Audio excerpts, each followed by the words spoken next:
প্রিয় দর্শকবৃন্দ, আজ আমি আলোচনা করব পশ্চিমবঙ্গের একটি গুরুত্বপূর্ণ বিষয় নিয়ে। সেটা হলো ভোটার কার্ড যাচাইকরণ প্রক্রিয়া, যেটা নিয়ে তুমুল আলোচনা শুরু হয়েছে পশ্চিমবঙ্গ জুড়ে, যেখানে মুখ্যমন্ত্রী মমতা বন্দ্যোপাধ্যায় স্বয়ং এই বিষয়টিতে আলোকপাত করেন। তো আমরা আজকে দেখব নতুন অর্ডারটিতে কি রয়েছে এবং কোথায় রয়েছে। আপনি যদি ওয়েবসাইটে গিয়ে সার্চ করেন voters.eci.gov.in লিখে, তো আপনি দেখতে পারবেন এরকম একটা পেজ ওপেন হবে। সেখানে উপরের দিকেই আছে এনুমারেশন ফর্ম বিহার। আমরা জানি আর 2 থেকে 3 মাসের মধ্যে বিহারে নির্বাচন হবে, বিধানসভা নির্বাচন।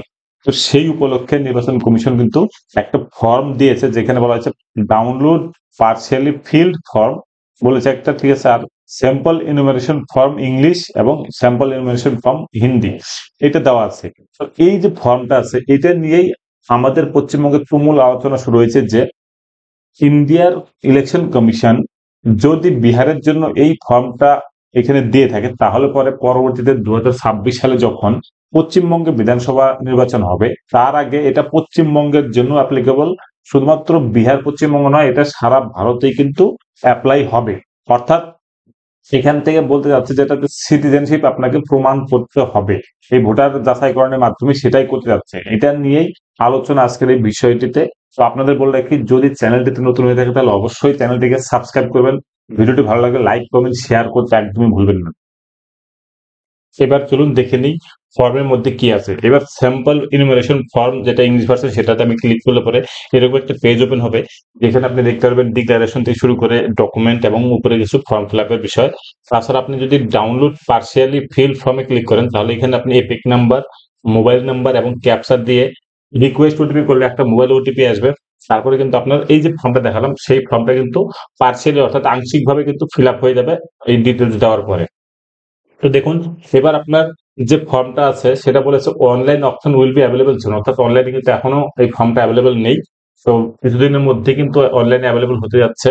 তো এখন যে ফর্মটা আছে সেই ফর্মটা ফিল আপ করার জন্য আপনাকে যেটা করতে হবে, ইলেক্টরস নেম অর্থাৎ আপনার নাম দিতে হবে প্রথমে, তারপরে এপিক নাম্বার, অ্যাড্রেস দিতে হবে, সিরিয়াল নাম্বার দিতে হবে অর্থাৎ ভোটার কার্ডের কত সিরিয়াল সেটা আপনাকে দিতে হবে, পার্ট নাম্বার অ্যান্ড নেম দিতে হবে অর্থাৎ কোন পোলিং স্টেশন আপনি ভোট দেন সেই পার্ট নাম্বার এবং পোলিং স্টেশনের নেম হবে এখানে।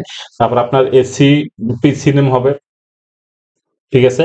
তো তারপর আপনার স্টেট অর্থাৎ কোন রাজ্যে বসবাস করেন আপনি, সেটাও কিন্তু এখানে দিতে হবে। বলে রাখি, শুধুমাত্র বিহারের জন্য কিন্তু এটা নয়। বিহার আপাতত যেহেতু ইলেকশন সামনে, তার জন্য কিন্তু এটা বিহারকে হাইলাইট করা হয়েছে, কিন্তু এটা সমগ্র ইন্ডিয়া এবং পশ্চিমবঙ্গের জন্য কিন্তু অ্যাপ্লিকেবল হবে ভবিষ্যতে, যেটা সবাই মনে করছেন। এরপরে এখানে পেস্ট কারেন্ট ফটো, তো এখানে একটা ফটো আপনাকে আপলোড করতে হবে অর্থাৎ বসিয়ে দিতে হবে। তারপরে দেখুন date of birth, Aadhaar number optional বলেছে, আধার নাম্বার আপনাকে দিতে হবে, এরকম ব্যাপার নেই, কিন্তু এখানে আধার নাম্বার কিন্তু আপনাকে বসাতে হবে। মোবাইল নাম্বার দিতে হবে, বাবার অথবা লিগাল গার্জেন যিনি আছেন তার নাম, তার এপিক নাম্বার যদি থাকে সেটা দিতে হবে, মায়ের নাম দিতে হবে, মায়ের এপিক নাম্বার দিতে হবে।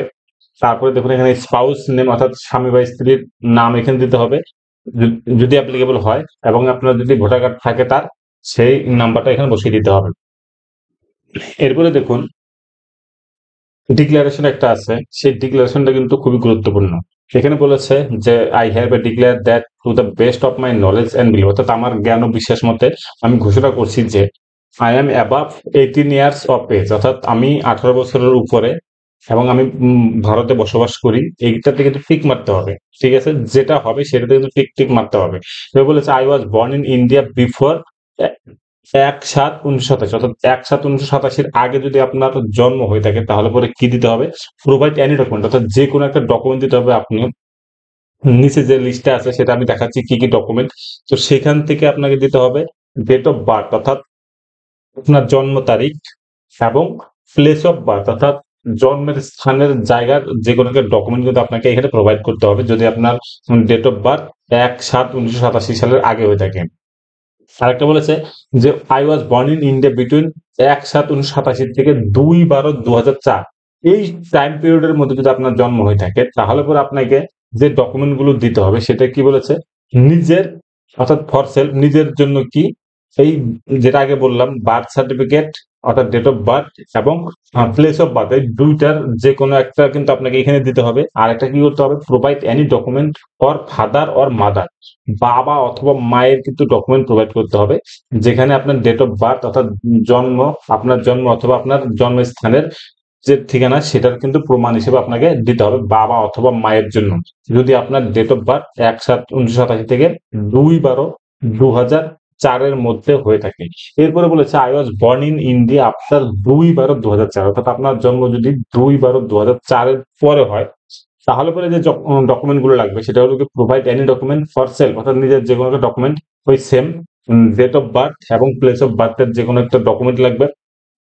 Provide any document for father, অর্থাৎ বাবার যে কোনো একটা ডকুমেন্ট লাগবে জন্ম অথবা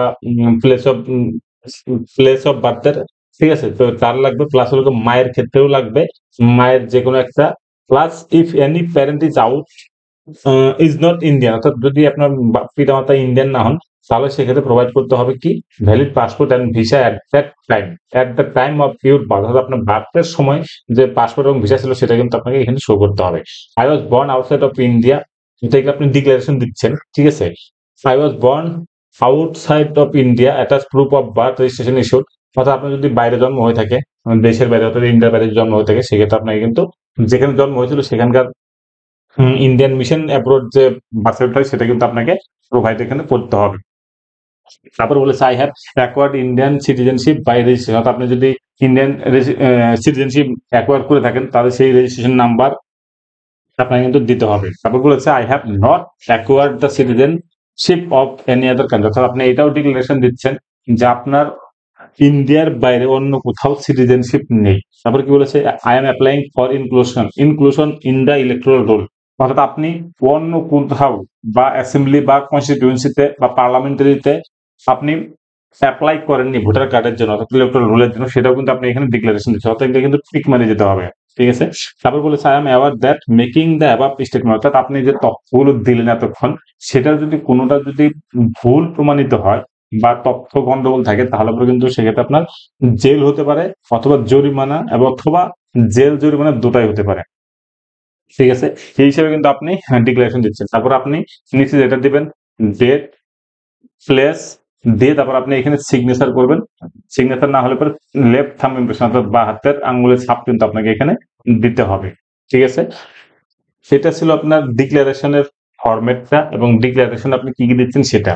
এইবার যে ডকুমেন্ট গুলো আপনাকে প্রোভাইড করতে পারেন, অর্থাৎ এখানে যে 11টা লিস্ট দেওয়া আছে ডকুমেন্ট কি কি দিতে হবে, এই 11টার মধ্যে থেকে কিন্তু সেটা দিতে হবে। এবার চলুন দেখে নিই এই 11টার ডকুমেন্ট গুলো কি কি।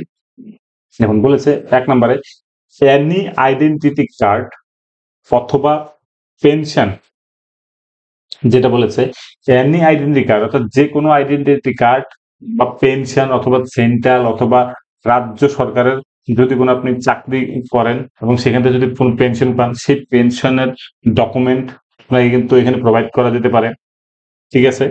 তারপরে দেখুন আরো কি বলেছে any identity card certificate document issued in Indian by government, অর্থাৎ যদি ইন্ডিয়া গভর্নমেন্ট কোনো যদি আপনাকে আইডেন্টিটি কার্ড অথবা সার্টিফিকেট ইস্যু করে থাকে তাহলে সেটার দিতে পারেন, অথবা ব্যাংক পোস্ট অফিস বা এলআইসি বা পিএসইউএস যদি কোনো কিছু দিয়ে থাকে ওই 1/7/1987 হিসাবে তখন, তাহলে সেই হিসাবে কিন্তু সেটা আপনাকে শো করাতে হবে।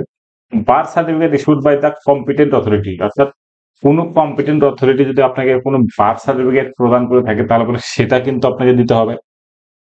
পাসপোর্ট, অর্থাৎ আপনার যদি কোনো পাসপোর্ট থাকে এবং উপরে যে ডিক্লারেশন দিয়েছেন আপনি সেই হিসেবে যদি আপনার পাসপোর্টের কোনো প্রমাণ দিতে চান তাহলে সেই পাসপোর্ট দিতে হবে। তারপর বলেছে ম্যাট্রিকুলেশন অর্থাৎ মাধ্যমিক পাস বা এডুকেশনাল সার্টিফিকেট, অথবা আপনার যদি কোনো এডুকেশনাল সার্টিফিকেট থাকে সেটা কিন্তু আপনাকে অবশ্যই জমা দিতে হবে, যেটা কিনা স্টেট অথরিটি কম্পিটেন্ট হতে হবে। তারপর বলেছে ফরেস্ট রাইট সার্টিফিকেট, অর্থাৎ আপনার যদি কোনো ফরেস্ট রাইট সার্টিফিকেট থাকে তাহলে পরে সেটাও এখানে প্রোভাইড করতে হবে। এছাড়া OBC SC ST or any caste certificate যদি আপনার কাছে থেকে থাকে তাহলে পরে সেটা প্রোভাইড করবেন। তারপরে national register of each citizen, অর্থাৎ আপনি যদি ভারতের নাগরিকত্বের কোনো এনআরসি যেটা বলা হচ্ছে সেটার যদি কোনো আপনার ডকুমেন্ট থাকে তাহলে সেটা কিন্তু আপনাকে এখানে টিক মেরে দিতে হবে বা এই ডকুমেন্টটা প্রোভাইড করতে হবে। ফ্যামিলি রেজিস্টার, অর্থাৎ ফ্যামিলি রেজিস্টার যদি থেকে থাকেন আপনি স্টেট অথবা লোকাল অথরিটি হিসেবে, তাহলে সেটাও কিন্তু আপনাকে এখানে দেখাতে হবে বা প্রমাণ হিসেবে আপনি দিতে পারেন। তো এটা আপাতত বিহার রাজ্যের জন্য হলো, যেটা বললাম আগেই। সেটা কিন্তু সমগ্র ভারতবর্ষে অথবা ইন্ডিয়াতে এটা অ্যাপ্লিকেবল হতে যাচ্ছে। কারণ এটা ইন্ডিয়া যে ইলেকশন কমিশন আছে তারাই কিন্তু শুধুমাত্র বিহারের যে ইলেকশন সেটার দিকে নজর রেখেই এটা করেছে আপাতত। কিন্তু এটা ভবিষ্যতে পশ্চিমবঙ্গ তথা সমগ্র ভারতবর্ষে কিন্তু অ্যাপ্লিকেবল হতে যাচ্ছে বলে রাজনৈতিক মহলের মত। তো বন্ধুরা, ভিডিওটি ভালো লাগলে অবশ্যই লাইক কমেন্ট শেয়ার করবেন এবং অবশ্যই ডকুমেন্ট গুলো কালেকশন করে রেডি করে রাখবেন ভবিষ্যতের জন্য।